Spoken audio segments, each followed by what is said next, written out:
Masyaallah muslimin rahimakumullah, Bapak Ibu sekalian, jamaah subuh Masjid Raya Pekanbaru yang dimuliakan Allah. Assalamualaikum warahmatullahi wabarakatuh.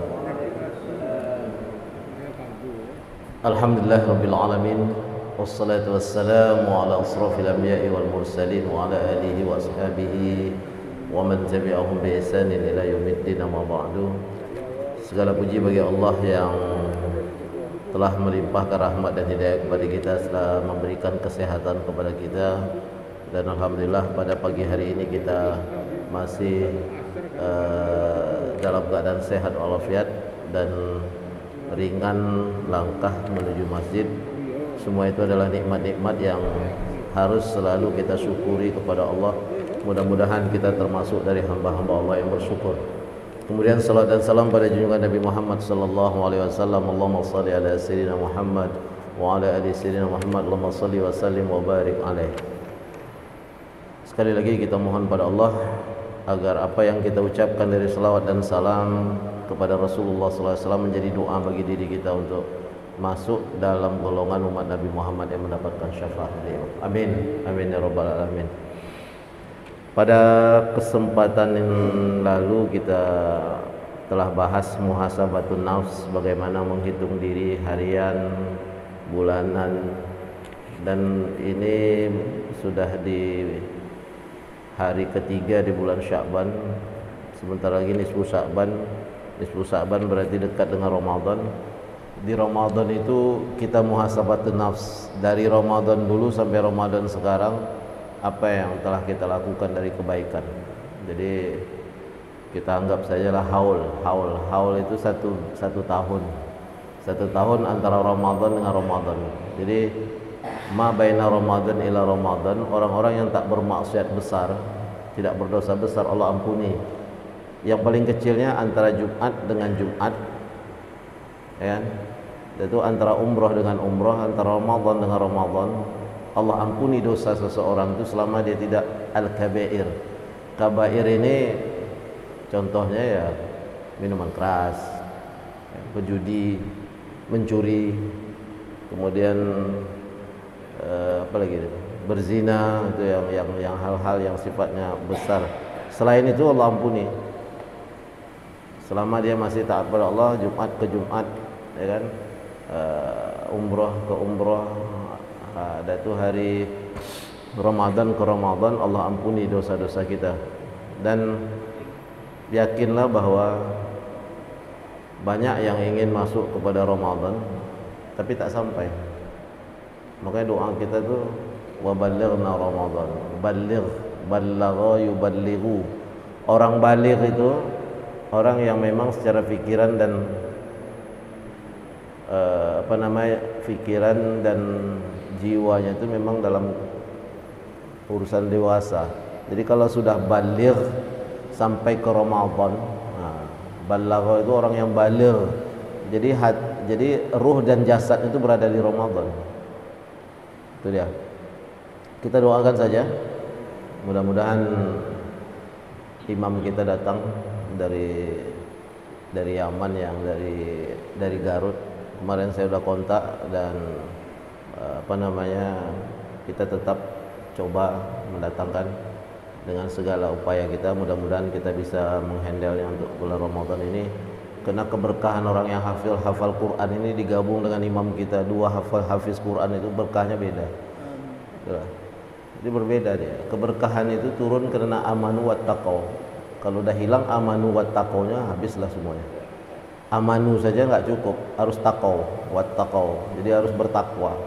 Karena kalau iman saja itu tadi, cukupkah kita hanya beragama? Tidak cukup. Orang beragama banyak sesat. Makanya salamatan fid din itu pertama doanya. Allahumma inna nas'aluka salamatan fid din, keselamatan dalam memahami agama. Baru kita minta salamatan fid din wa afiatan fil jasad. Dia kadang-kadang mana yang lebih penting, sehat dengan ilmu? Payah membedakannya. Orang sakit tak berilmu payah juga, ya. Orang sehat tak berilmu lebih parah lagi. Itu yang kata Imam Syafi'i apa? Wa man lam yazuk zulat ta'allumi waqta syababihi fakabbir alaihi arba'an li wafatihi. Barang siapa yang tidak belajar di waktu mudanya, maka masa tuanya itu tinggal menakbirkan 4 kali, dia itu mayat. Itu Imam Syafi'i. Innal ma taba insala yatib wa in lam yasil lam yatib. Ilmu itu laksana air mengalir. Ketika dia mengalir dia baik. Begitu dia mandek jadi busuk air itu kan. Kalau air itu terhambat, busuk dia. Maka orang berilmu itu harus diamalkan. Itu dia salah satu jalan. Tak diamalkan ya, busuk di dalam dia. Itulah yang nanti akan menjadi kolaborasi antara sifat buruk-buruknya itu dengan hawa nafsunya, riya. Kemudian apalagi sum'ah. Sum'ah itu apa? Di mana-mana ingin didengar namanya. Masyhur, kemasyhurannya itu dianggap sesuatu yang abadi. Sekali lagi, yang abadi itu akhirat. Bahagia kita di dunia ini punya batas, ya kan? Itu dia. Sekarang sehebat apapun kita, misalnya sekolah, lalu kalau dalam bahasa Al-Azharnya mumtaz ma martabatis syaraf wal mamduh, daripada, jadi di Al-Azhar itu kalau kita ujian tesis, karena kalau S1 nya nggak ada skripsi, ujian tesis lalu dapat nilai dari penguji, ya kan, mumtaz, qomlot bahasa kitanya, istimewa, lalu ditambah lagi ma'a martabatis syaraf, itu kalau sudah di atas itu qomlot dengan martabatis syaraf itu mendapat satu kemuliaan. Kenapa Pak? Pengujinya menguji dia itu, memang penguji ini mengakui keapaan orang ini yang diuji ini, kepintarannya itu, maka dipuji oleh penguji. Nah, kalau dipuji oleh pembimbing biasa, karena tiap hari dia dengan itu, tapi diuji oleh pembimbing, ma'a martabatis syaraf, dan itu tesisnya layak cetak. Taruhlah kita macam itu tamatnya, bahagia, harus diulang-ulang, bahagia ya, diwawancarai lah orang tua kita, lalu kita bagaimana bahagianya, apa kita katakan? Tak terungkap dengan kata-kata, ya kan? Sekarang lawan daripada bahagia sakit hati, ya kan? Kalau kita musuh yang memang setiap hari membenci kita lalu dia mencecar kita, itu biasa. Udahlah, dia memang membenci aku, ngapain pula aku tanggapi gitu kan, dicecar-cecar kita. Tapi kawan yang kadang-kadang tidurnya kita satu kamar, ya kan?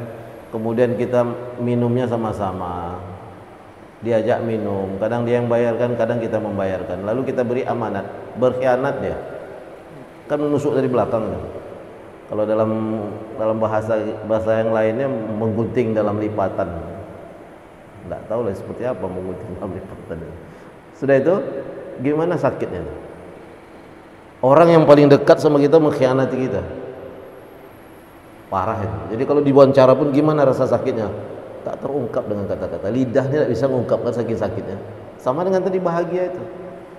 Nah sekarang bahagia yang tadi itu yang lulus dengan secara istimewa dan disanjung, tesisnya layak ada batas nggak?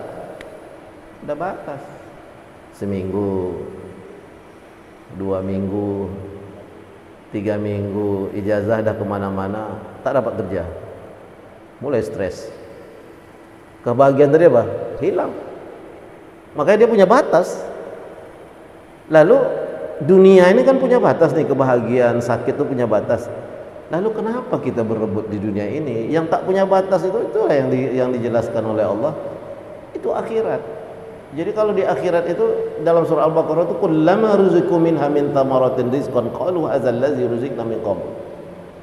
Jadi kalau di akhirat itu di surga itu, begitu kullama ruziqu minha min thamarat, begitu ingin ini langsung ada di depan. Itu cuma kata-kata kalimat di Al-Qur'an itu cuma ingin memberikan tasbih, persamaan. Kullama ruziqu minha min thamaratin, setiap mereka diberikan rezeki dari buah-buahan, itu di surga nanti kan itu, wa basyiril ladzina amanu wa amilus solihati anna lahum jannatin tajri min tahtiha al-anhar kullama ruziqu minha min thamaratin rizqan qalu hadzal ladzi ruziqna min qablu wa utubihi mutasyabiha. Jadi ini yang telah diberikan rezeki bagi kami. Dan ini hampir mirip seperti apa yang telah diberikan di dulu ketika kami beriman dan bertakwa di dunia. Tapi sebenarnya dia tidak sama gitu. Karena akhirat itu mala ainun rahat, tak pernah terlihat oleh mata, wala uzunun sami'at, tidak pernah terdengar oleh telinga, dan tak pernah khatara bi balik. Jangankan dilihat mata, didengar telinga, tak terdetik sedikit pun juga di hati. Itu akhirat. Maka surga itu tidak bisa direkayasa dengan otak. Sama dengan kita tidak bisa juga merekayasa bagaimana para malaikat itu melakukan sesuatu. Itu tidak bisa dengan otak, itu nggak nyampe dia. Jadi kalau kita pikirkan bagaimana Rasulullah pergi Isra dan Mi'raj, tidak masuk dalam otak. Makanya di dalam Islam itu terbagi, ada ta'abbudi, ada ta'akuli. Ta'akuli itu bisa dimasukkan akal, ta'abbudi itu doktrin. Nah, kalau sudah ta'abbudi, kalau sudah sifatnya itu yang gaib-gaib itu, malaikat, akhirat, azab kubur, itu jawabannya cuma sami'na wa ata'na. Kami mendengar dan kami taat pada Engkau ya Allah. Tidak bisa di otak-atik, tidak bisa. Tidak bisa dia. Karena makanya tadi termasuk dalam hal itu apa? Orang tua-tua kita sudah sering mengasih tahu rezeki, maut, jodoh Allah. Nah, itu yang tak bisa juga diotak-atik. Ya kan? Kita berusaha saja. Kalau Allah belum menentukan, belum dapat. Tidak bisa. Karena itu adalah hal-hal yang ta'abbudi, sami'na wa ata'na. Jadi rezeki itu jangan dikejar. Sesungguhnya rezeki itu dia lebih besar keinginan untuk mendekati kita daripada kita mencari dia. Itu pegang dalam hidup. Rezeki itu ya dikatakan oleh Syekh Abdul Qadir Al-Jailan, dia lebih kuat mengejar kita untuk datang kepada kita daripada kita mencarinya. Jadi jangan dikejar.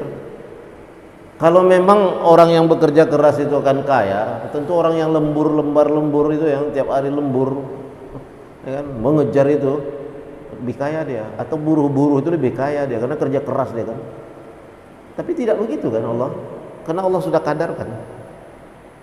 Nah pertanyaannya, ngapa kita tinggalkan ini yang kesenangan dan kebahagiaan yang abadi ini, lalu kita tukar dengan kebahagiaan yang sifatnya sementara?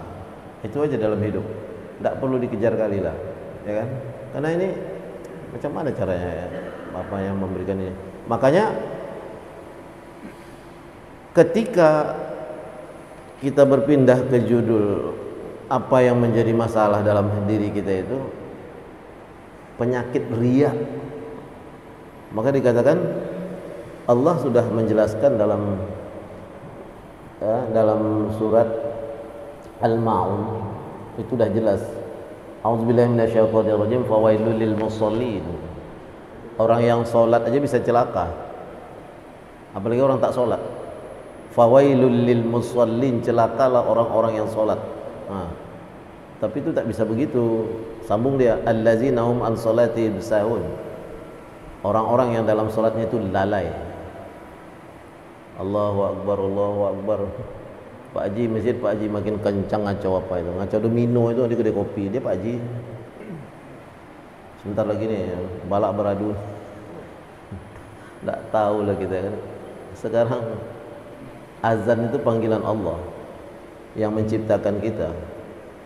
Ya, kerja dunia ini macam apapun kita cari, rezeki itu sudah dikadarkan oleh Allah. Cuma orang lupa bahwa kadar yang telah dikadarkan Allah ini dia lupa. Dia anggap dia kejar, oh sikit lagi nih, sikit lagi, sampai lembur semua habis. Tinggal lalai. Itu termasuk tuh allazina hum an salatihim sahun, lalai.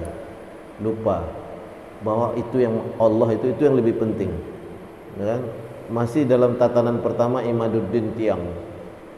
Di tiang saja udah goyang. Kenapa? Mengakhir-akhirkan sholat terus. Ngapa sholat sekarang nih jam segini nih? Ini jam setengah 4 ini. Satu wuduk, 2 sholat Ustaz. Pernah saya tanya orang tuh, sholat zuhur gabung dengan asar kan sekalian. Kalau jalan tak masalah. Lalu allazina hum yura'un. Siapa lagi orang yang tidak terima sholatnya itu? Orang-orang yang yura'un, agar ingin dipandang oleh makhluk. Yura'un itu.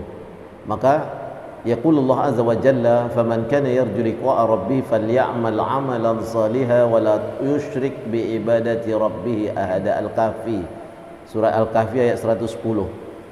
Amalun amalan asyraka fihi ma'i ghairi taraktuhu wa syarquhu.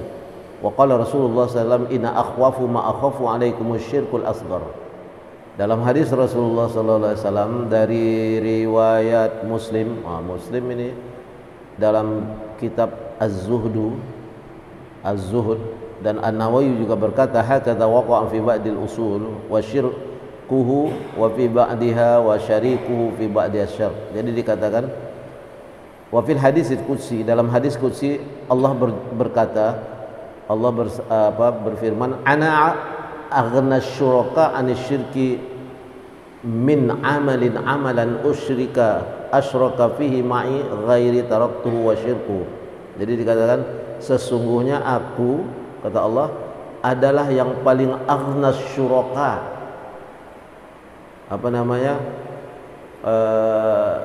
syirkah, teman yang paling baik itu aku.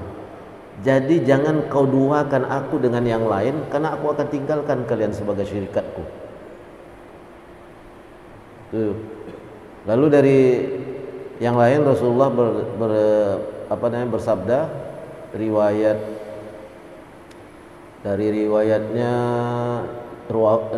Ahmad dikatakan, masih Muslim. Jadi dikatakan, "Inna akhwaf, sesungguhnya apa yang paling aku takutkan, ma'akhafu alaikum, apa yang paling aku khawatirkan atasmu, atas kalian wahai umatku, asyirkul asghar, syirik kecil." Apa itu? Riya. Berat, payah kita menghilangkan riya. Pakaian di lemari, mustahil model kita sekarang ini punya baju cuma 2, 3, mesti satu lemari. Ya.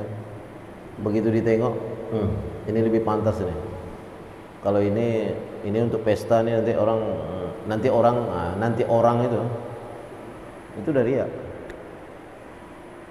Cobalah kita bayangkan, seandainya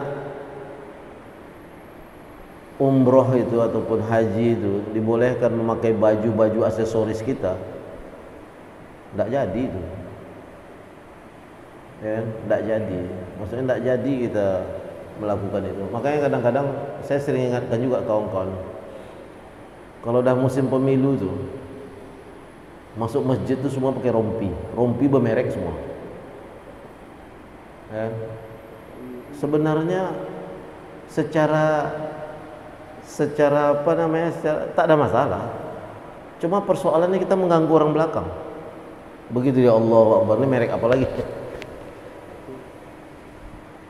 Juga mengganggu nanti. Yang ini pakai rompi ini pakai rompi ini. Begitu assalamualaikum, pantang ini musuh saingan aku di dalam pemilu ini. Jadi sholat tuh tak betul lagi.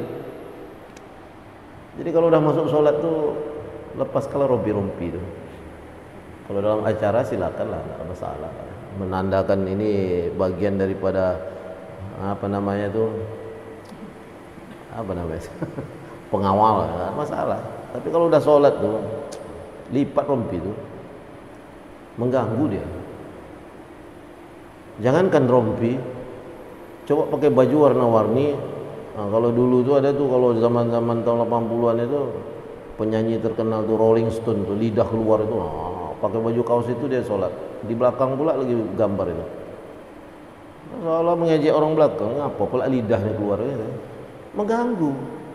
Secara teori tak ada masalah, tapi begitu kita berdiri lalu orang melihat itu, tanpa disadari kita telah berdosa mengganggu konsentrasi orang sholat.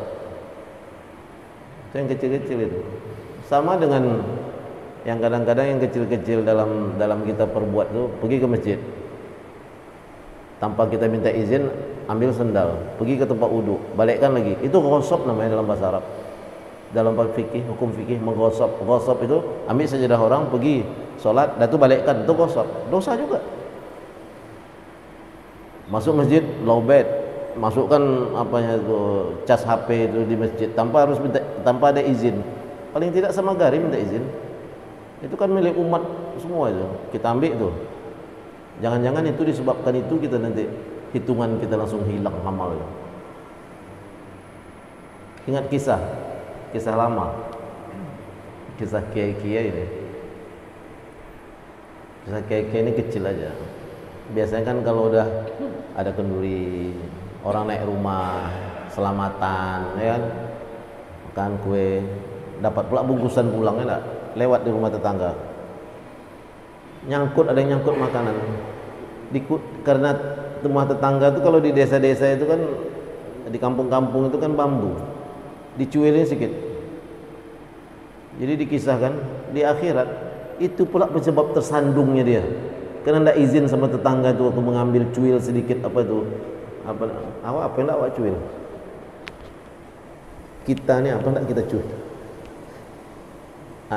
Nabi Isa, ini riwayat sahih, jalan di sebuah kuburan.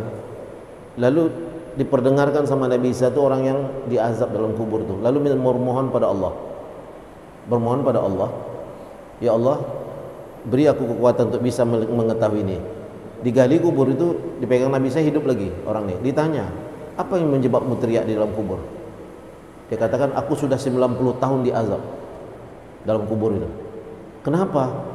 Kerjaku adalah mengumpulkan orang-orang yang mencari kayu bakar, lalu dikumpulkan di rumahku, nanti aku antarkan ke orang yang memerlukan. Dia pengumpul itulah. Jadi suatu hari di tengah jalan, entah apa masalahnya, dia patahkan salah satu kayu bakar itu untuk keperluan apa gitu. Di tengah jalan. Berarti kan kayu yang akan diantar ini tak utuh dari hasil yang dipesan. 90 tahun diazab. Zaman sekarang apa yang tak dibuat orang? Duit aja dikutil semua. Ya kan? Apa yang kita buat? Itu hanya persoalan kecil. Jadi jangan nanti amal-amal soleh kita yang banyak ini jadi orang-orang hebat ini, ya, orang yang beramal nih, hanya tersandung dengan persoalan kecil itu, dan itu ditimbang itu persoalan itu. Jangan nanti pas ditimbang, kau pernah dulu mengambil api listrik di masjid tanpa izin. Ada perwakilannya, paling tidak garim izin ya mau masukkan. Itu persoalan hidup kadang-kadang kecil, tapi sama dengan begini. Nah, kalau ini tidak dosa sih, ya tidak dosa. Maksudnya secara fikih, kalau orang sudah masuk dalam kamar mandi, tertutup semua, dia mau buka baju semua pun tidak ada masalah dalam hukum fikih. Tapi kalau dalam kalimat zuhud, dia harus pakai kain basah, karena dia tahu ada makhluk Allah yang lain yang melihat, dan dia malu sama Allah. Jadi kadang-kadang hukum fikih itu kan standar.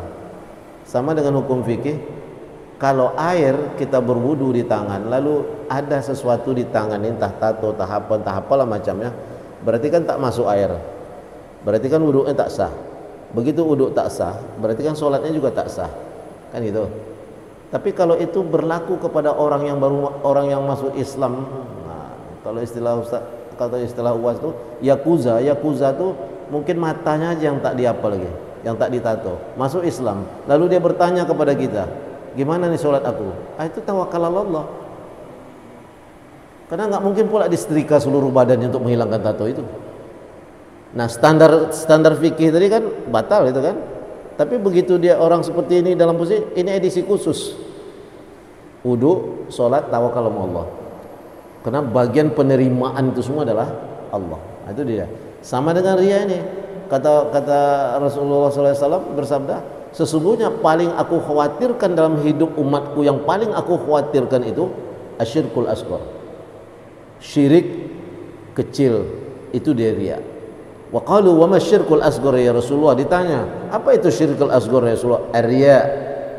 Nanti di akhirat yaqulullah azza wa jalla, Rasulullah mengatakan di akhirat nanti Allah berfirman yaumul qiyamah, iza jazal ibad bi a'malihim, apabila nanti di akhirat ini ya manusia-manusia ini diberikan balasan-balasan apapun pahala-pahala dari apa yang dia kerjakan.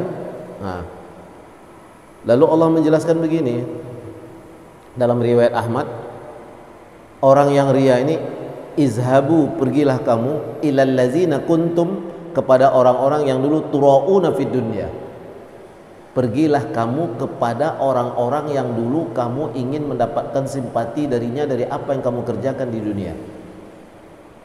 Aku tak bisa memberikan pahala karena engkau ingin diperhatikan oleh orang itu, minta pahala sama dia. Fanzuru hal tajidu indahum jaza, kata Allah, lihat apakah orang-orang yang tadi kamu yuraun, yang kamu bekerja li ajlihi, untuk dia, agar dipandang dia, agar disanjung dia, bisakah dia memberikan pahala di akhirat? Itu diperintahkan oleh Allah. Izhabu ilal ladzina kuntum turaun, pergi kepada orang-orang yang dulu kamu ingin mendapatkan sanjungan dan pandangan. Fanzuru hal tajiduna indahum al jaza, dan lihat apakah dia bisa memberikan kamu pahala. Sama dengan pemahat patung. Begitu nanti di akhirat patung itu, apa kata Allah? Kau hidupkan nih, kasih nyawa. Itu dia, berat persoalan itu. Karena intinya dulu Yaghusa wa Ya'uqa, nah, itu nama-nama orang-orang soleh di zaman sebelum Nabi Nuh, ya, antara Idris dengan Nuh, apa habis setelah Nuh? Antara Idris dengan Nuh, antara Nabi Idris dengan Nuh. Orang-orang ini orang-orang soleh wafat. Ya'uqa wa Yaghusa, lupa saya ayatnya itu di surat Al-Maidah apa surat Al-A'raf, tapi Al-Maidah rasanya. Jadi orang soleh ini wafat, doa. Akhir-akhirnya yang jamaah-jamaah dia yang simpati ini, rasanya kurang kita nih menghormati dia kalau hanya doa. Kenapa enggak kita bikin patungnya supaya kita ingat jasanya itu? Dibikinlah patung itu. Generasi yang bikin patung ini memang tak menyembah dia. Setelah itu generasi keduanya mulai, wah ini patung keramat nih. Generasi yang ketiganya minta berkah dari patung itu. Itulah mulainya penyembahan patung itu. Meminta sesuatu. Kenapa kamu sembah? Mendekatkan diri kami kepada Allah. Itu dia. Mendekatkan diri kami kepada Allah. Macam sekarang di Indonesia walau kan dinamisme. Ngapa kalian kasih sesajen itu di pohon besar ini? Mendekatkan kami kepada Allah. Pohon itu tidak bisa ngapa-ngapa. Ngapa ke kuburan ini punya ilmu dikdaya kami dari kuburan ini? Entah ilmu apa itu. Itu persoalan-persoalan dalam kehidupan itu kadang-kadang sedikit. Nah, ra'a Abu Umamah Al-Barihi rajulan fil masjid yabki fi sujudihi qala anta law kana hadza fi baitik. Ada suatu hari bayanul haqiqah. Jadi ra'a Abu Umamah ini Al-Bahili ini rajulan, melihat seorang di masjid. Lalu dalam sujudnya itu menangis dia sejadi-jadinya. Apa dibilangnya? Ini lebih baik kamu lakukan kalau ini kamu lakukan di rumahmu. Maksudnya apa? Takut dari amal riya itu. Agar dibilang orang, agar dilihat orang, oh dia khusyuk nih sholatnya nih. Tapi kalau dalam Ramadan lalu ada doa terakhir, ya kan? Doa terakhir itu kita khatam itu, lalu kita meninggalkan Ramadan yang sedih, kita lalu bersama keluar air mata, itu tak ada masalah. Dia dalam kesendirian ini yang bikin masalah. Tersuguk-suguk macam dia aja yang paling khusyuk di waktu kan, itu yang payah itu. Itu yang dibilang Abu Umamah itu. Nah, sekarang kita masuk kepada bayanu haqiqatur riya wa jami'u ma yura'i lahu. Arya mustaqun minar ru'yah. Riya itu asal katanya ru'yah, melihat. Jadi wa asluhu talabul manzilah fi qulubin nas bi ira'ihim khisalul khair. Apa itu riya? Meminta martabat atau tempat di mata manusia. Nah, ini dia. Wa asluhu, asal daripada kalimat ru'yah itu talabul manzilah. Manzilah itu martabat, tempat. Fi qulubin nas, di hati manusia. Bi iraihim, dengan pandangan mereka. Khisalul khair, dari perbuatan baik yang kita lakukan. Ngeri kan? Meminta apa? Bukan martabat, meminta makom, kedudukan dengan manusia atas penglihatan mereka ketika kita berbuat baik. Itu umum itu. Nyumbang 1 juta, udahlah hamba Allah. Begitu 5 juta syuting. Nah, masuk itu. Ya. Makanya kadang-kadang susah juga. Misalnya kita di masjid ada lelang. Dalam agama juga boleh, selama hatinya tidak terfokus bahwa dia dipandang oleh orang dalam lelang itu. Karena itu syiar juga. Makanya di dalam surah Al-Baqarah, apabila kalian sembunyikan, apabila kalian nampakkan, karena dalam kebersamaan, misalnya kita mau bikin fasilitas masjid gini-gini, ya, ada yang maju panitia dilelang lah, siapa ini? Oh saya ini. Itu tidak apa-apa, maksudnya syiar. Cuma tergantung pribadi-pribadi itu. Saya nyumbang, bagusnya saya nyumbang, bagusnya sih tidak usah disebutkan gitu. Tapi kalau disebutkan juga tidak masalah selama hatinya masih tetap pada yang di atas. Tapi kalau dia ingin dipandang orang, saya 5 juta misalnya, itu udah ya boleh. Tapi dikatakan dalam ayat itu, saya lupa lagi ayat. Ayat itu katakan wa in tukhfu, apabila kalian menyembunyikan apa yang kalian berikan itu lebih baik. Jadi tidak dilarang juga itu hal-hal seperti itu. Cuma kadang-kadang panitia ini terlalu pula. Ini Pak Haji nih dah masukkan tangan ke sakunya, benernya keluar berapa nih? Itu tak boleh. Itu memaksa orang gitu, bikin orang malu kan. Padahal dia mungkin gatal garuk. Tapi dipatoknya gitu, itu malu. Karena malu keluar juga gitu. Itu mau diapain lagi kan? Itu tadi. Jadi payah nih menghilangkan riya nih. Talabul manzilah, meminta tempat kemuliaan di mata di hati manusia dengan penglihatan dia dalam kita berbuat baik. Itulah definisi dia itu. Lalu fal murad bihi kasirun wa yajma'uhu khamsatu aqsam wa hiya jawami'u ma yatazayyanu bihi al-'abdu lin-nasi wa hiya al-badan. Jadi dikatakan apa yang dimaksud dengan meminta kemuliaan dia di hati manusia itu banyak.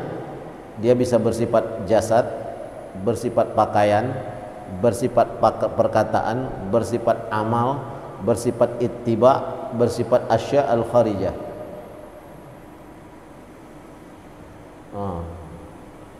Biar nampak kuatnya. Ria lagi. Zi. Itu tadi zin itu pakaian. Jadi memakai pakaian ini gimana? Oh gagah kau. Itu udah kena juga. Ini di mana beli nih? Mahal kali nih. Mahal ini. Ya gitu kan. Sama dengan Abu Hurairah dan Husain. Anak dari Husain itu Ali Zainal Abidin bin Husain bin Ali. Jadi suatu hari dia pakai pakaian baru. Tapi namanya orang yang iri itu kan pasti banyak. Wah, mentang-mentang cicitnya Ali bin Abi Thalib masih hubungan dengan ini. Oh, sombong kau pakai ini. Gitu kira-kira kan. Pakai baju gini. Lalu dia katakan begitu juga ketika Abu Hurairah mentang-mentang dekat Rasulullah ya. Pakai jubah baru kok tampak nampak kan di depan kami ya. Itu orang iri kan. Lalu Abu Hurairah dibawanya orang ini ke rumah. Ke rumah, tidak marah dia. Dibukanya baju, dikasih orang. Nih, hadiah untukmu. Sanggup kok macam itu. Supaya menghilangkan diri tadi itu dia. Orang tukang caci ini malah dikasihnya hadiah. Nih.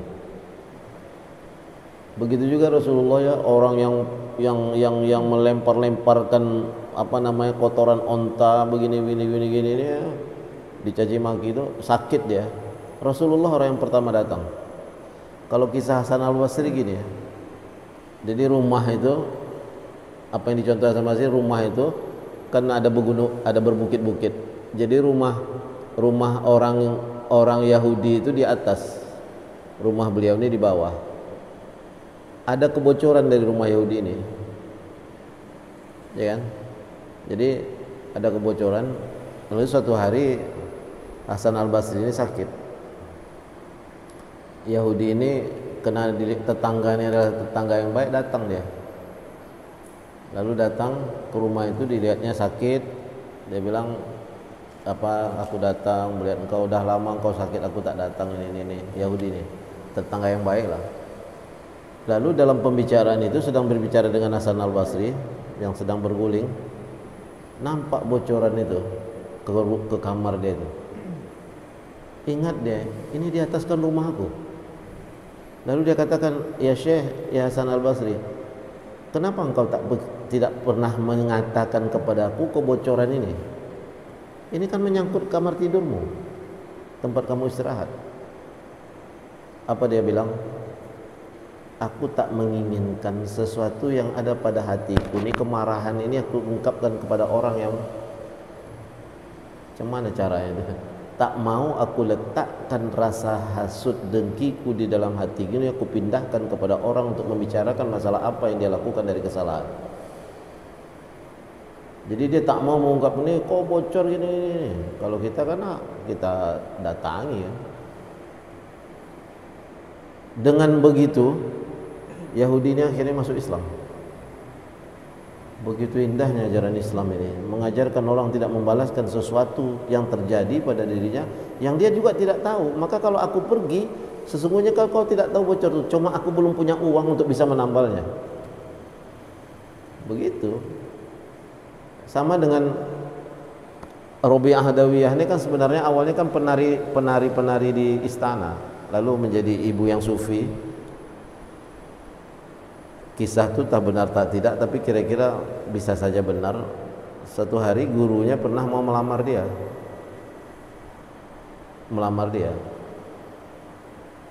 Jawabannya apa kata Robiah Adawiyah? Hatiku ini sudah penuh dengan mencintai Allah, maka tak ada ruang untuk mencintai manusia. Bukan berarti dia tak cinta sama manusia, karena udah konsentrasi kepada Allah, sudahlah, masalah jodohnya sudah selesai. Karena aku ingin mengabdikan diri kepada Allah dalam ibadah itu. Itu yang kita singgung dulu itu, ayat surat Ali Imran ayat 35-37 itu. Jadi memang keyakinan hidup itu dengan kita banyak membaca Al-Quran, karena kisah-kisah itu lama gitu. Ya kan? Tak mungkin seorang nabi lalu mengkafir seseorang. Kan Nabi Zakaria itu mengkafir Maryam, ya kan? Memang harus diulang-ulang ya, mengkafir Maryam. Kalau sudah Nabi mengkafir, sama dengan kita mengkafir anak yatim. Kita siapkan kebutuhannya, kita selesaikan semua, dan itu dibangun mihrab khusus untuk Maryam oleh Nabi Zakaria. Wa kaffalaha Zakaria. Zakaria mengkafir Maryam itu. Makanan itu dia mengantarkan setiap jam makan itu. Pakaiannya juga dicucikan, diantarkan. Tapi mihrab itu sama dengan dikatakan tadi, ruangan ini tak ada lagi untuk masuk. Padahal kalau kita dalam pepatah Melayu begini, sepenuh-penuhnya koper itu dengan pakaian. Nah, itu lain lagi kegunaannya kan. Taklah mungkin sehelai sapu tangan itu tak mungkin tak bisa masuk dalam koper yang sudah penuh itu. Tapi itu untuk bagian daripada nasihat. Kalau yang ini kepenuhan dirinya itu untuk mencintai Allah, itu tak ada lagi ruang untuk mencintai manusia. Begitu juga ketika Robiah Adawiyah ditanya, apakah ibunda membenci iblis? Dia katakan, ruangannya sudah penuh mencintai Allah, maka tak ada lagi ruang untuk membenci iblis itu. Dia benci. Maka ketika Zakaria memasuki, kullama dakhala Zakaria al-mihraba, ketika dia memasuki mihrab, wajada indaha rizqa, dia dapatkan di depan Maryam itu makanan dah ada, pakaian dah selesai. Dia katakan, dia heran, yang memegang kunci mihrab itu Zakaria. Dia yang bisa masuk, dia yang bisa ini, ya, Nabi Zakaria itu. Dia tanya sama Maryam, anna laki hadza? Dari mana kau dapatkan ini? Apa kata Maryam? Min indi rabbi. Jadi di sisi Allah itu tidak ada yang mustahil. Rezeki itu sudah diatur, tetapi kita harus yakin. Makanya sekali lagi, kalaupun di rumah itu sempit, tak ada musola khusus untuk sholat, buatkan satu sajadah tuh, dan jangan pindah-pindah. Itulah mihrab. Tapi jangan diletak lagi handphone di samping sajadah tuh. Karena handphone tuh kan jadi iblis dia. Dia kalau sudah berada di mihrab itu, sudahlah fokusnya Allah aja lah. Jangan diganggu dengan urusan dunia itu. Nah, saya kadang-kadang berkali-kali khutbah saya sering meleset kalau hari Jumat tuh, kalau melihat orang main handphone tuh. Dalam khutbah Jumat dia biasa main handphone, aneh. Karena memang tak ada lagi nasihat-nasihat. Kalau dulu kan sebelum khatib naik mimbar ada Bilal nanti berdiri sebelum innallaha malaikatu ansitu wasma'u, ya kan? Oh, dibaca itu. Kadang-kadang di bahasa Indonesia kan, diamlah, dengarkanlah, karena ini adalah bagian khutbah, ini adalah bagian dari salat Jumat. Oleh sebab itu kita disuruh diam. Barulah innallaha malaikatu yusholluna 'alan nabi naik ke atas. Kebiasaan kita di Melayu itu begitu. Semua itu udah tinggal, udah tidak ada lagi ya. Mungkin berubahnya inilah. Tapi sebenarnya itu bagus mengingatkan isma'u wa ansitu. Dengarkan dan diamlah, karena khatib ingin naik mimbar, karena ini adalah bagian dari solat. Barang siapa yang berbicara faqad lagha, maka barang siapa yang telah mengerjakan sesuatu yang sia-sia. Faman lagha fala salatalah. Barang siapa yang mengerjakan sesuatu yang sia-sia, berbicara satu sama lain dalam khatib Jumat itu, dalam khutbah Jumat itu, maka dia tak akan mendapatkan solat Jumat itu pahalanya. Dia solatnya sah, tapi tak dapat pahala. Apa gunanya? Dia puasa, tapi tak dapatkan pahala. Karena dari pagi sampai sore gunjing orang aja, wow, kerjanya tak ada yang betul. Ya dapat dia pahalanya. Dapat dia puasanya itu, tapi ju' wal atas, lapar dan haus saja. Sama itu. Maka handphone ini bisa jadi malaikat, bisa jadi iblis. Kalau digunakan untuk mencari ayat Al-Quran, bagus dia. Menggunakan untuk mengulangi hafalan, bagus dia. Tapi begitu khotib naik mimbar kemudian dia masih pakai handphone, jadi iblis dia. Itu dia. Kemudian wa amma riyadu bil qawli fari'a. Jadi kalau mau dirinci lagi, wa amma riyadu bil bid-dini bil badan fa izharuhu an-nuhul was-sifar liyuwahhimu bizalika syiddatul ijtihad wa uzmatul huzni ala amri ad-din wa ghalbatul khauful akhirah. Kalau riya dengan badan itu macam mana ya? Bil badan fa izharuhu lin-nuhuli was-sifar. Dia menggunakan badannya itu untuk disanjung sama orang dalam ibadah. Kedua, arya biziya bil hay'ah zi fa yamasalu nashubul sya'r wa itrakul ra'si fil masyi wal hudu' fil harakah. Maka salah satu dilarangnya isbal itu karena kita akan menampilkan pakaian dengan segala untuk kesombongan. Karena ketika itu Rasulullah melihat raja-raja di Persia itu jubah itu panjang, banyak yang megangnya. Maka besok kalau menikahkan anak jangan lagi pakai selayar itu. 3 pula orang memikul baju yang berlebih itu, itu betul itu. Untuk apa baju yang berlebih panjang-panjang? Kan untuk show aja kan. Itu riya dalam pakaian. Wa amma riya'u bil qaul fariya'u ahlud din bil wa'z. Riya dengan perkataan itu ya termasuk macam mana? Tadi aku bicaranya bagus enggak ini? Itu akhirnya riya. Tertegun orang semuanya. Ada yang nangis ya ketika aku ceramah, padahal nangis itu dia kehilangan. Tadi sebelum pergi ceramah tuh cerita lama-lama kan kehilangan barangnya. Begitu mendengar ustadznya ceramah dia teringat barangnya hilang, itu nangis ya, bukan karena dengar ceramah ustadznya. Ketiga, keempat, wa amariyadu fil amal wa kamiraatil musalla bitulil qiyam wa tulus sujud wa ruku' itrakir ra'si wa tarakal liltifat. Riya bil amal ini bisa dalam ibadah juga. Ya kan? Saking panjangnya kalau dah di depan orang sholatnya itu berfasih-fasih lah itu kan. Sudah itu dipanjang-panjangkan semuanya kan. Nah, itu bahaya juga. Jadi riya dia. Wa ammal mira'ah bil ashab waz-zairina kallazi yataqallab wa yatazayyanu 'aliman minal ulama yuqa inna fulan qad zara fulan. Hati-hati. Kita melakukan perbuatan baik, membezuk orang sakit, tapi kita bicarakan kemana-mana, jadi riya dia. Aku waktu mengunjungi dia, aku bawa ini gitu. Jadi riya dia. Maksudnya itu perbuatan mira'ah bil ashab. Mira'ah bil ashab itu memintakan riya kepada saudara kawan-kawannya gitu. Aku ngasih ini kemarin. Nah, itu dia.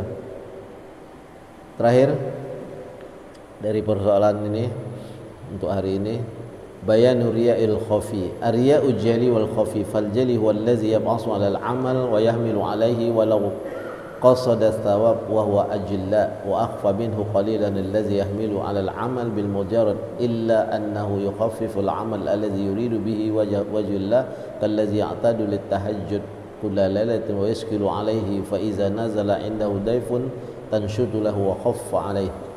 Wa min ar-riya' al-khafi kadzalika ay yukhfil 'abdu ta'atuhu walakinahu ma'a dzalika idza ra'a an-nasu ahabba ay yuqabilu. Jali itu yang nampak, alal amal wa yahmilu alaihi walau qasada thawab. Walaupun dia menginginkan mendapatkan sesuatu pahala, tetapi dia menampakkan kepada manusia. Sementara riya khafi ini tersembunyi. Misalnya begini, ini dikatakan wa afa min qalil ladzi yahmilu 'alal amal bi mujarrad illa annahu yukhaffifu al-amal ladzi yuridu fi wajhillah kallazi ya'tadu lit tahajjud kullal lailah. Dia orang yang baik, misalnya melakukan sholat tahajud di hadapan Allah, ya kan? Nah, ketika dia melakukan itu di hadapan Allah dengan segala dengan segala ijtihad dia banyak, misalnya 11 rakaat. Tapi ketika alaihi wa iza nazala indahu dafun tanshutulahu wa khaffa alaihi. Tapi ketika dia didatangi oleh oleh tamu di rumahnya, dia potong tahajudnya itu. Lebih banyak bicara dengan tamunya dan selalu menceritakan itu. Khafi. Jadi kedekatan dia sama Allah itu bisa terpotong dengan adanya makhluk, termasuk riya juga. Tapi itu khafi, kan tidak tahu orang. Dan menceritakan amal-amal itu, kalau hanya untuk disanjung, kena semua di situ.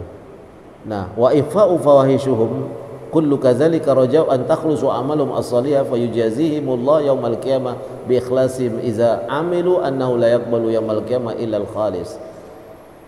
Sulit membandingkan antara riya dan ikhlas, itu sulit. Karena riya ini memang ada yang khafi, ada yang jali, ada yang nampak, ada yang tidak nampak. Itu yang tergantung kita sendiri, kita yang merasakan itu. Kalau yang khafi ini kita yang merasakan, yang jali mungkin nampak. Oh, kalau dah ini dia duduk, ini duduk, ini kan. Ya termasuk kalau kita didatangi pemimpin-pemimpin tuh, banyak kali tawaran kita, ya. Padahal dia tidak layak untuk jadi imam. Silakan Pak. Ria juga. Terlalu berharap dengan sanjungan manusia juga kita memberikan fasilitas. Ya habis kita.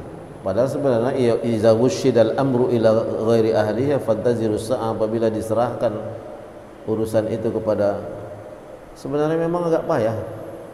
Jangan dikasih sesuatu itu kepada orang yang meminta. Itu yang payah itu. Saya aja lah ini parah itu. Saya aja lah khotib Jumat. Saya aja lah nanti khotib hari raya. Karena kita tahu dia mau jadi khotib itu karena dikabarkan di lapangan itu akan datang misalnya Pak Wali Kota, Pak Gubernur, dia ingin jadi khotib itu. Nampak itu manusia-manusia seperti itu, nampak. Tapi nampak itu setelah kita bergaul lama dengan dia. Nah, persoalan riya ini memang paling takut Rasulullah, karena ini memang kita kadang tidak terasa. Yang merasakan itu adalah hati kita. Ini kita mau disanjung, mau diapa, itu urus. Itu dia. Jadi makanya orang-orang dulu itu kalau ya kita sekarang bukan leceh teknologi ya, maksudnya belajar dari YouTube itu betul, belajar dari apa itu betul, tapi itu paling kecil. Karena orang-orang jauh-jauh lah ya misalnya kan. Karena dalam menuntut ilmu itu ada kata-kata suhbatul ustaz, bersahabat kita dengan guru itu. Makanya baru pindah itu ilmu itu dengan cara baik. Dia kadang begini, YouTube ini kan kita menengok saja, tapi kalau kita bertanya, hadir di majelis itu ada ilmu-ilmu yang sifatnya nur. Karena keikhlasan yang mendengar dan keikhlasan yang memberikan itu Allah yang memindahkan gitu. Itu tak tercapai itu, dan itu karismatik daripada orang yang memberikan itu. Karena kedekatan dia kepada Allah, dekatnya jamaah dengan Allah, ada nur. Itu yang dikatakan al-ilmu nur. Kata Imam Syafi'i, ilmu itu adalah cahaya. Makanya cahaya itu tidak akan pernah berpindah lil ma'asi, dengan orang-orang yang maksiat. Kalau dalam kisah kan dikisahkan mengadu. Imam Syafi'i itu mengadu kepada apanya gurunya Imam Waqi', sakautu ila Waqi'i su'a hifzi fa arsadani ila tarkil ma'asi fa 'allamani bi anna al-ilma nurun wa nurullahi la yuhda lil 'ash. Aku mengadu kepada Imam Waqi'. Aku susah menghafal. Su'al hifzi, aku susah menghafal guru. Apa nasihatnya? Dikatakan ilmu itu adalah cahaya, dan cahaya Allah itu tidak akan masuk di hati orang yang bermaksiat. Berat, ya kan? Makanya itulah tadi, baguslah sekarang kawan-kawan mendatangkan langsung gurunya, datang ke beliau ini, bertemu gitu kan. Jadi kita langsung bertemu gitu. Sama juga dengan kita orang ini, kalau bertemu itu memang bagus. Nah sekarang banyak orang sepele, pergi umroh dah payah-payah nghabiskan duit, pergi haji, ya kan? Ngapa nak ke Masjid Haram? Depan TV aja Ustaz, di hotel. Ngapain ngabisin duit jauh-jauh ke sana, sholat cuma di hotel kemudian di depan TV, ya? Parah. Ada pula sekarang fatwa itu sholat Jumat online, dia di rumah aja, dan dia pakai itu Zoom meeting itu di rumah. Jadi ada kawan yang ngirim nanti dari situ, dia sholat di rumah tuh, ikut sholat Jumat itu. Lah ada pula fatwa sekarang tuh. Wallahu alam juga tuh gimana istihadnya. Saya nggak paham kalau ada fatwa-fatwa ini kan ahli-ahli fikih kan. Itu dia. Jadi intinya riya itu adalah perbuatan yang sangat tipis yang akan mengganggu di hati kita. Yang tahu itu adalah kita saja dengan Allah. Itu masalahnya. Makanya ketika surat di dalam sebuah ayat Allah menjelaskan ya ayyuhallazina amanu la yablughannakumullahu bisyai'in, ya wahai orang-orang beriman, Allah akan menguji kamu dengan sesuatu, sifatnya seperti berburu, minasoidi tanaluhu aidikum, yang dalam perburuan ini kan tangan kamu yang aidikum warimahukum, dan panahmu. Ketika binatang itu halal atau haram, yang menentukan itu kamu dengan Allah. Maksudnya niat kamu ketika memanah itu apa? Baca nama Allah atau tidak? Begitu tak baca nama Allah, haram itu dimakan. Jadi yang tahu itu halal atau haram itu kamu dengan Allah. Makanya sifat riya itu akan hilang jika kita memang meminta kepada Allah kekuatan. Itulah guna mihrab tadi itu. Itu tadi, itu baru berlaku pepatah tadi, sepenuh-penuhnya kopor taklah mungkin sehelai sehelai sapu tangan itu tak masuk. Sekecil-kecilnya rumah, masa sehelai sajadah pun tak ada bisa diletakkan di rumah, itu kan terlalu kali. Ya, ruang kerjanya bukan main mewahnya. Ya, bikin rumah besar-besar, ruang kerja tak ada musolanya. Payah. Kalau kecil, letakkan sajadah itu. Jadi mihrab dia, jangan dicampur di situ. Kalau udah duduk di situ, handphone tuh jauh-jauh kali tuh. Jangan sifat dunia yang kita bicarakan di situ. Kenapa dinamakan mihrab? Karena dia tempat menyembah Allah, dan tak pernah dunia dibicarakan di mihrab ini. Karena dia langsung Allahu Akbar, zikir, selesai. Itu yang harus kita lakukan secara pribadi. Minta sama Allah. mustahil Allah tak memberi apa yang kita minta. Kesulitan apapun yang dilakukan dalam kehidupan, minta di situ tuh Allah bukakan jalan keluarnya. Kadang-kadang kan ini kita nih kurang yakin. Kita ngurus masjid tapi tidak yakin dengan rezeki Allah. Itu yang payah itu. Ya, gembar-gembor tapi tidak jelas gitu kan. Itu harus yakin, karena amanu itu nggak cukup. Maka sekali lagi saya katakan orang beragama saja nggak cukup. Yang harus diminta terakhir itu taufik. Bagaimana kerja kita itu diridhoi oleh Allah. Allah turunkan amanu wattaqau la fatahna barakatim minas sama. Kenapa nggak yakin tiap hari baca Al-Quran? Entahlah kalau memang tak pernah baca Al-Quran kan. Kadang-kadang payah juga memahamkan orang nih, ya. Kenapa takut? Selesai itu sama Allah, minta tuh kan? Berapa orang pengurus tuh? Setiap rumah punya mihrab, 10 orang duduk di mihrab, tidak dijadikan orang Allah jalan keluar. Memang tak beriman lagi tuh, bukan tak bertakwa lagi, tak beriman gitu. Minta sama Allah. Allah yang membukakan hati orang itu lembut. Kenapa kita takut? Ini makhluk semua kok, ya kan? Apa yang menjadikan ketakutan itu? Saya tak ngerti juga dalam kehidupan ini, ya. Kita ini memang bukan orang yang kaya, tapi kita perlu pada Allah itu apa? Ketika kita membutuhkan Dia ada, selesai hidup. Mau kaya pun tidak tenang ngapain? Ya, datang mobil mirip dengan mobil bank itu, lah mulai gemeter. Nih kredit mana lagi yang mau ditagih di rumah nih? Itu tidak juga, belum tentu tenang, ya kan? Kadang orang sekarang penampilan aja, penampilan itu ya yang berlebihan, ya kan? Tahu-tahu mobil itu kredit dan 5 bulan tidak bayar, besok datang debt collector, ya. Itu yang banyak sekarang itu. Tapi giliran untuk akhirat payah betul untuk keluarnya itu. Macam ruh itu ditarik. Jadi kan kita itu kan tak stabil dalam hidup itu. Makanya ini kitab nih yang nanti kita nyambung ke sini nih. Ini Al-Hawi Tajul Arus, Al-Hawi fi Tahzibin Nufus. Apa dikatakan di sini? Kita selalu menghabiskan tenaga badan nih untuk kebahagiaan kehidupan dunia, tapi tak pernah meletakkan ruh ini di hadapan Allah. Untuk apa? Untuk mendapatkan nilai takwa tadi. Kita nih capek nih, lembur dulu, tidur sampai tertidur bekerja hanya untuk mencari kebahagiaan dunia. Kebahagiaan dunia terbatas. Letakkan ruh ini di hadapan mihrab itu, minta sama Allah. Mintakan ketenangan ruh ini. Ruh ini perlu punya makan. Kalau badan punya makan, makanan dan minuman. Kalau ini juga harus punya makanan. Makanan itu zikir kepada Allah, itulah minta di ruh.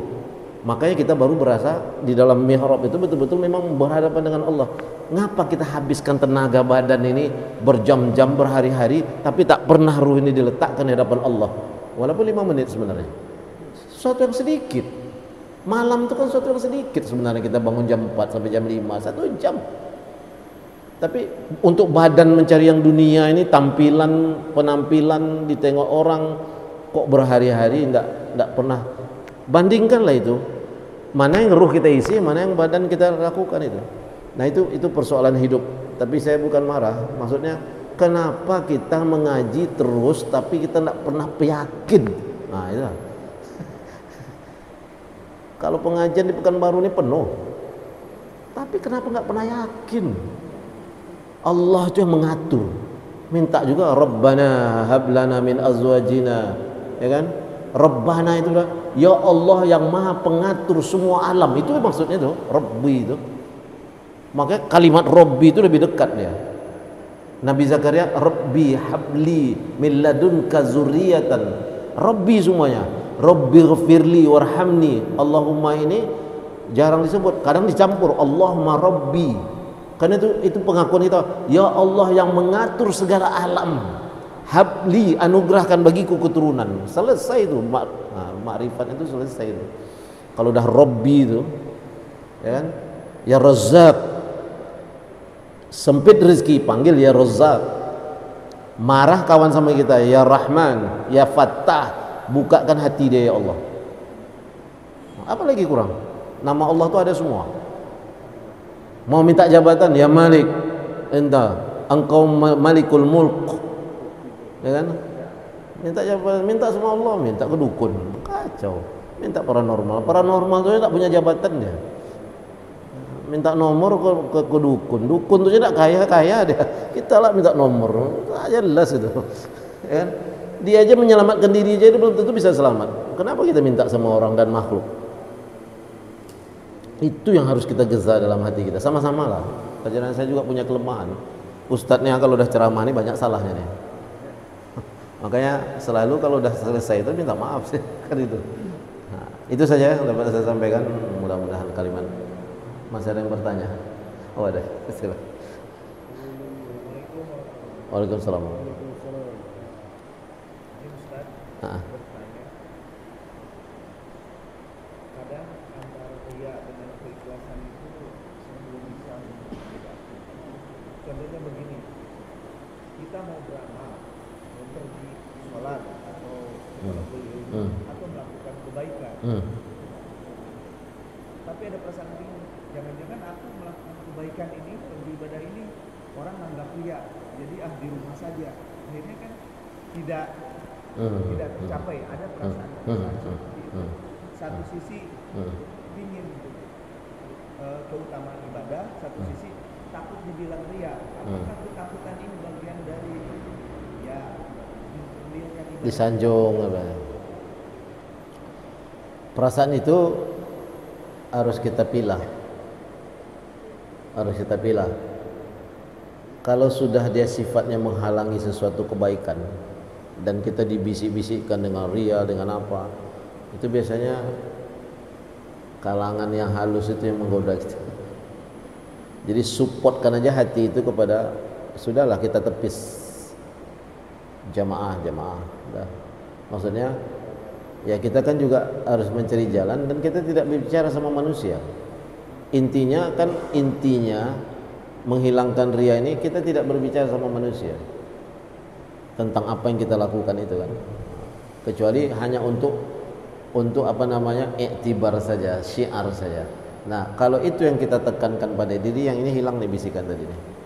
Karena yang membuat ragu kita itu kadang-kadang memang bisikan iblis ini. Ya ngapain kamu ke masjid, nanti kamu riya berbuat ini gitu. Padahal ke masjid itu dalam agama berjamaah itu yang paling mulia ya kan. Nah, berarti kalau sudah bertentangan dengan apa yang disuruh oleh Allah, maka ini gangguan ini iblis itu. Jadi memang ada khusus konsep itu, konsep jin yang khusus diciptakan memang untuk menggoda orang sholat, termasuklah di situ. Makanya kita ada perlu azan. Kita menempa diri ini bukan mudah, susah. Satu posisi kita berhadapan dengan kehidupan dunia dan kita harus sosial masyarakat, bergaul dengan segala makhluk yang bentuknya macam-macam.